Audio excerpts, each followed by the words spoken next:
Assalamualaikum warahmatullahi wabarakatuh. Pada sesi kali ini akan saya pergunakan untuk menjawab beberapa pertanyaan seputar pengetahuan tentang laptop. Pertanyaan yang pertama, mengapakah kinerja mikroprosesor untuk laptop dirancang lebih rendah dari versi desktopnya?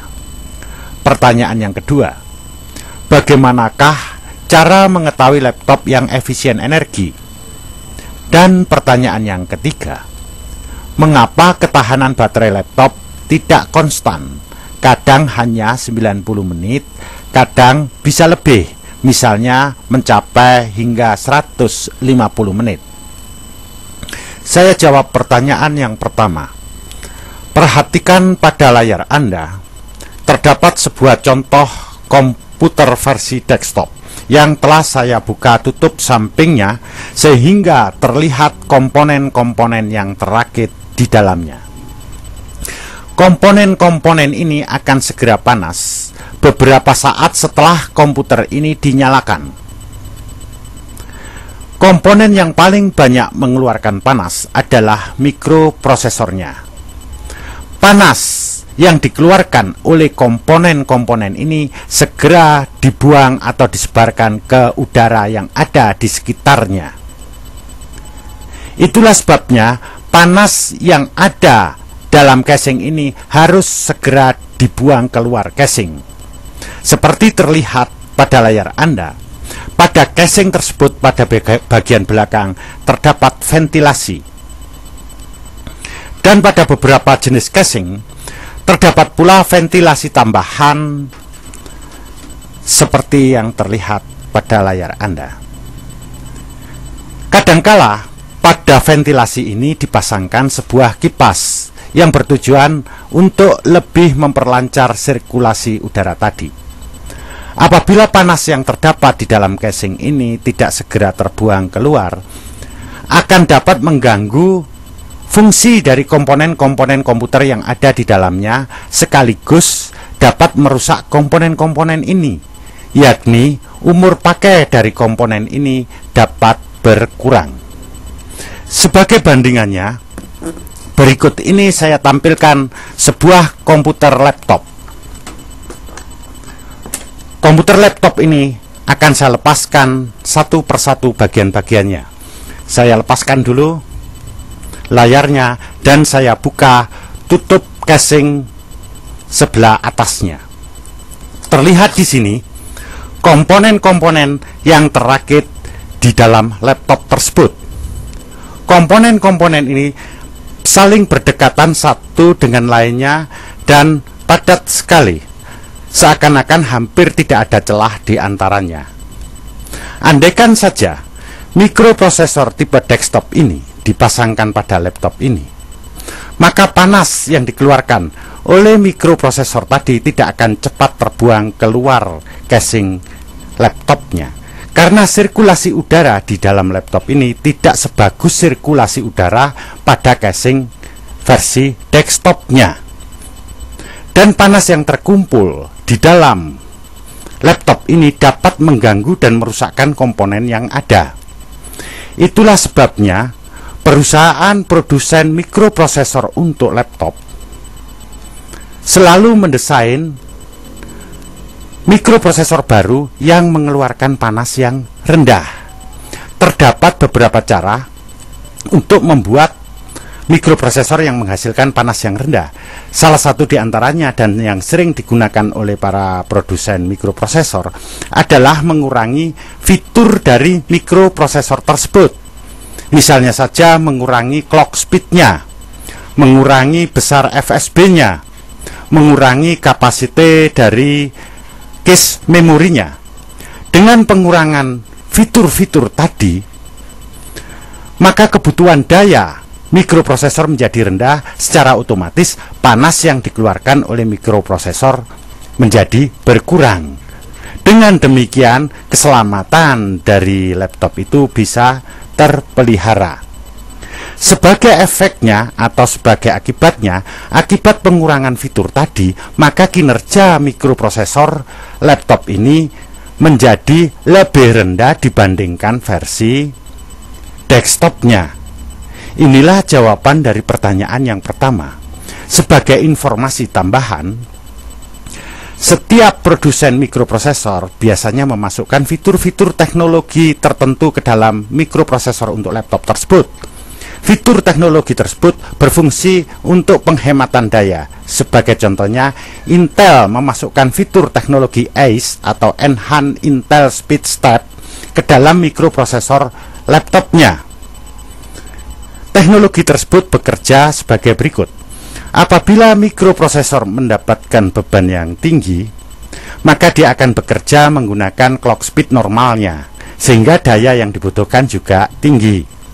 Pada saat mendapatkan beban yang ringan, maka teknologi tadi langsung menurunkan kecepatan mikroprosesornya, sehingga daya yang digunakan juga menjadi menurun dan dapat menghemat cadangan listrik yang ada pada baterai. Jadi di sini besarnya daya yang digunakan disesuaikan dengan beban kerjanya. Nah, seperti ini pertanyaan yang pertama. Saya tampilkan sekarang pertanyaan yang kedua. Pertanyaan yang kedua adalah bagaimana cara mengetahui laptop yang hemat energi? Perlu saudara ketahui bahwa mikroprosesor mobile yang biasa digunakan untuk laptop itu ada beberapa versi, yaitu versi standar voltage, versi medium voltage, versi low voltage, dan versi ultra low voltage. Masing-masing versi ini memerlukan daya yang berbeda-beda. Yang terendah adalah yang ultra low voltage atau versi yang low voltage. Biasanya pada mikroprosesor yang versi standar low voltage ditandai dengan kode huruf T di depan kode angka dari nama mikroprosesornya. Sebagai contohnya, Core 2 Duo T9550. Maka mikroprosesor ini pasti memiliki atau membutuhkan daya kurang lebih antara 30 sampai 39.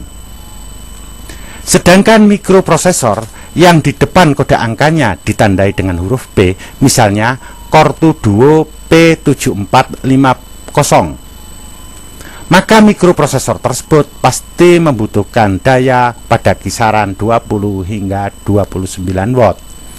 Sedangkan yang versi low voltage biasanya ditandai dengan kode huruf L di depan kode angkanya, misalnya Core 2 Duo L7400. Mikroprosesor versi low voltage ini membutuhkan daya antara 12 watt hingga 19 watt. Dan yang ultra low voltage biasanya ditandai dengan kode huruf U di depan kode angka nama prosesor tersebut, misalnya Core 2 Duo U7600 atau Core 2 Duo SU9600. Kebutuhan dayanya 11,9 watt atau kurang dari nilai ini.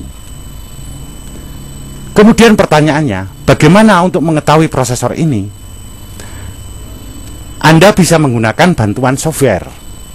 Terdapat beberapa software tertentu, misalnya Sysoft Sandra atau AIDA 64 dan lain sebagainya, di mana software ini dapat digunakan untuk memeriksa mikroprosesor yang ada di dalam laptop. Jika mikroprosesor tersebut memiliki kode-kode semacam ini, maka Anda dapat mengetahui dia jenis ultra low voltage, atau medium voltage, atau standar voltage. Pilihlah yang memiliki kode L dan U tadi, karena ini adalah yang mikroprosesor yang memiliki nilai TDP rendah dan memerlukan daya yang rendah. Boleh dikatakan merupakan mikroprosesor yang hemat energi. Apabila Anda ingin mengetahui secara langsung, yaitu melihat mikroprosesornya sendiri yang terdapat pada laptop, biasanya hal ini tidaklah mungkin apabila Anda membeli laptop jenis baru, karena biasanya pada casing luar laptop ini sendiri sudah disegel, dan membuka segel berarti menghilangkan garansi, kecuali apabila Anda siap dengan kehilangan garansi, maka Anda bisa membuka laptop tersebut dan melihat langsung mikroprosesor yang terakit di dalamnya. Pertanyaan yang ketiga. Pertanyaan yang ketiga adalah, mengapa ketahanan baterai laptop tidak konstan? Kadang hanya 90 menit, kadang bisa mencapai 150 menit. Seperti yang saya jelaskan tadi, apabila Anda menggunakan laptop Anda pada beban kerja yang tinggi atau load yang berat, maka daya yang digunakan akan semakin besar. Dengan demikian, cadangan listrik pada baterai akan lebih cepat habis.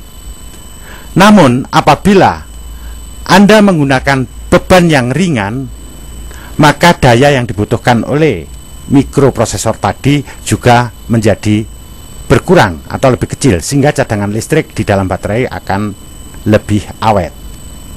Jadi di sini, lama tidaknya baterai itu bisa digunakan atau ketahanan dari baterai itu sangat bergantung pada beban kerja laptop tadi. Semakin berat beban kerjanya, semakin cepat cadangan listrik yang ada pada baterai akan habis. Namun semakin ringan beban kerja yang digunakan oleh laptop tadi akan mengakibatkan cadangan listrik pada baterai semakin awet. Nah, di sini perlu saya ingatkan kepada saudara-saudara, jika akan membeli sebuah laptop, sesuaikan dengan keperluannya. Untuk apa laptop itu kelak akan digunakan? Ingatlah di sini, kesalahan pemilihan laptop dapat mengakibatkan penyesalan di kemudian hari. Demikian penjelasan singkat saya, semoga Anda dapat memahaminya. Terima kasih atas perhatiannya. Wassalamualaikum warahmatullahi wabarakatuh.